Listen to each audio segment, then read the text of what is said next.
Alright guys, it is finally time to talk some Chucky. I had to buy two services to stream both this and Dexter, and it's been about time. So I got 4 episodes of Chucky to go, and one of Dexter, which is coming. This is obviously written again by Don Mancini, the creator of the original, which I really liked. This was announced quite a while ago, and I've been waiting a bit for it, so I'm really excited that I can finally check it out. I've avoided all spoilers for absolutely everything because I despise spoilers. So I'm going into everything just fresh and going to be making my own opinions and thoughts. This show also, I was very excited to see that it was shot a lot in Toronto and Hamilton and the Stony Creek area as well in Ontario, which, right in my backyard. Lived in Hamilton and Stony Creek for a long time actually, so I recognize a lot in the shows, at least the first episode so far. So I found that really cool. But I'm going to basically just start talking about what I liked, and there's not much that I didn't like, and even if there was, I wouldn't talk much about that. But there's a lot of things that I liked at the start of this episode and this pilot, pretty much. Opening credits first. That whole Chucky title card with the doll heads and everything, I absolutely love that. Basically, it starts with your classic Chucky POV, and he's going, he looks like he's about to kill this woman before she turns around. And our main character is Jake, and Jake is kind of a thrift shopper. You can tell he's really young. Everybody in the show is basically around 14 years old, and it's cool that they actually got the actors and actresses to be that age too, so they didn't hire people who were like 18, 19 to play kids in elementary school kind of thing. And he's thrift shopping. He lives in this town called Hackensack, which is a fictional town in New Jersey, and he finds this doll, as we've seen in the trailers already, and he's an artist, and he basically creates sculptures of dolls made from dolls. I really like that aspect. The dolls look creepy, man. His creations look so creepy. He'll put doll heads like as arms and body parts and arms coming out of the dolls. I mean, he does a great job with what he does. He listens to the podcast by this kid named Devin that also goes to his school, and he really loves this podcast. Jake is extremely bullied in school. We discovered that right away. He is also, he's out as gay, but he obviously gets bullied a lot for that. And he really does like this kid that makes these podcasts. One thing about, the new generation and everything, with like every show coming out, dealing with, woke culture, if you want to call it. Everybody calls it something different. I just call it a new generation. And with every show doing it, and by every show I mean literally everything that has come out or since 2020 ever, you can always do it really cheesy or you can do it really awesome. And this show actually does it really awesome. Really, really well. And when it comes off as cheesy, it's not as effective. And with so much of it, like I said, it can go either way. So this one is handling the subject matter really, really well in a really positive and respectful and professional manner. That's the word I was looking for. So that is awesome. His father, it's just his father and him because his mother passed away. His father drinks a lot. It's going to be spoiler reviews, but I don't want to get super detailed into every episode, like every detail, because then these reviews will go on forever. But I'll describe a lot of the things I liked about this episode. I love the science class scene where they're dissecting the frogs. I've never seen frogs dissected alive in school. Now, I never went to a public school. I went to a Catholic school. So it was funny to see when the teacher tells Oliver to mind his fucking business. I pissed myself laughing because I've never heard a teacher say that. So maybe it goes on in public schools and everything. I really can't stand the character of Lexi, and I hear she gets worse, but damn, what a little bitch. I mean, that girl, when she was talking to him about, like, lending him money and it's okay to be in poverty, and she comes off across as like, poverty is no laughing matter. And man, I just know Chucky is going to do something with her throughout the season.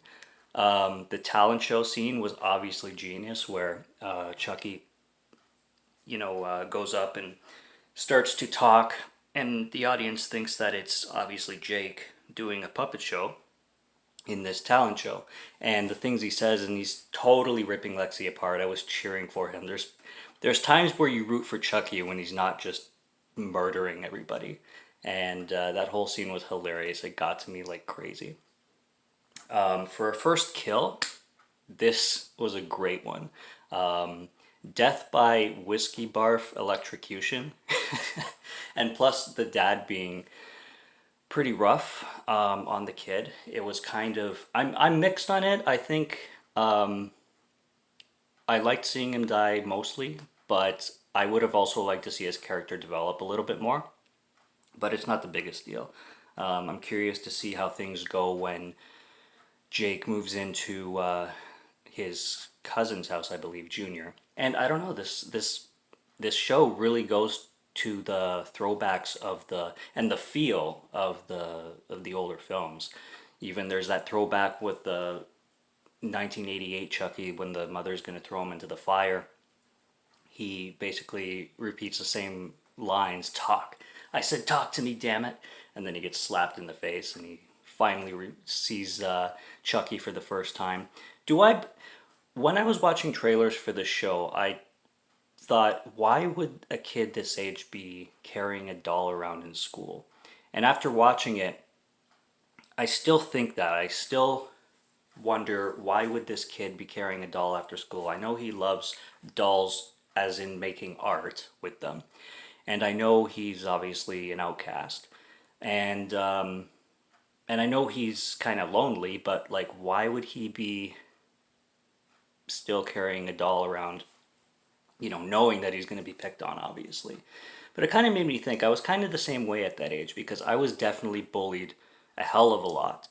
And when people would bully me, I would just be like, you know what? Fuck it. If I'm going to get bullied, I would purposely do things to attract people bullying me. Like, I would do it on purpose. Because when somebody would pick on me for something, I would just keep doing that thing even more. Like, if somebody's like, your hat sucks, I would literally just wear it every day. Like, for example. Or if, I wore some shirt that everybody's like, what are you, gay? Not that I am or anything, or not that it matters, but if somebody said that, like, oh, are you gay?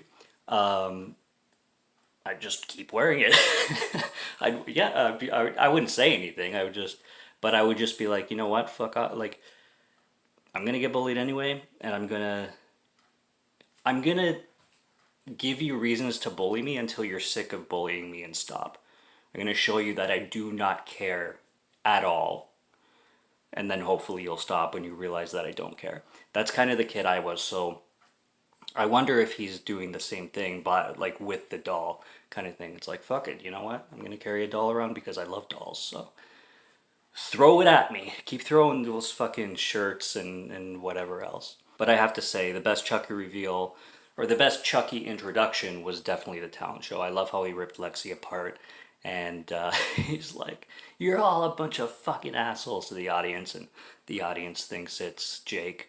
This show makes me wonder if they're going to take it in a direction where, well, again, another thing about Jake's relationship with Chucky is that he didn't even need to manipulate Jake very much. Jake kind of was like, oh, you don't have batteries and now you're talking. Okay, I'll just go with it. Like, there's no hesitation to it at all, and he's just like, the doll's talking to me, okay, I'll just go with it. Like, you would think that Chucky would have to build his trust a little bit more first, but that didn't really happen. But we'll see where the rest of the show goes, and those are the things that I loved about it, and those are my thoughts, whether they're good or bad, positive or negative. Can't wait to see the second episode. I'll be watching it soon, so until then, subscribe to Morgan Film Fan if you like to listen to my voice, or if you like my film and now show reviews. By the way, if anybody is wondering why I didn't finish the Midnight Mass review series, there's episodes 1 to 4 on my channel. I recorded 5, and then I lost all the footage for 5, and I'm like, shit. And I didn't want to record it again.